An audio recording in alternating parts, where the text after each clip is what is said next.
Il est en service depuis juin 2020 et la présidente de la région, Carole Delga, l'a inauguré en septembre dernier.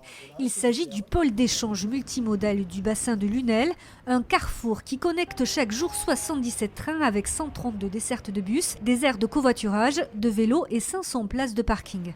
Une nouvelle étape dans le développement de l'accès au transport public en Occitanie. Nous voulons développer ce TER du littoral sur cet axe européen. Nous savons que le train, c'est le mode de transport qui est le plus écologique, qui est le moins dangereux et aussi qui est le moins cher. Je rappelle que le prix du billet du train, le moins cher en France, il est en Occitanie.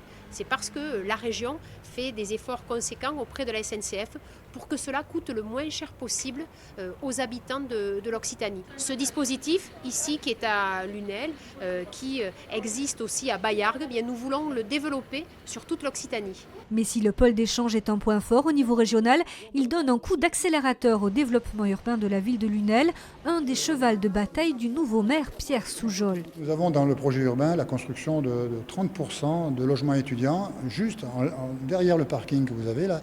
Nous voulons construire des passerelles entre Montpellier et Lunel. Nous sommes à 12 minutes du centre-ville de Montpellier. Dans un premier temps, c'est pourquoi pas accueillir du logement étudiant.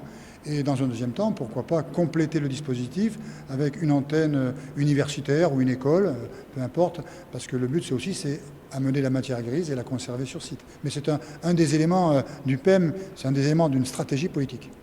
D'ici quelques mois, le pays de Lunel prévoit une fréquentation de plus de 1,5 million de passagers sur son pôle d'échange multimodal.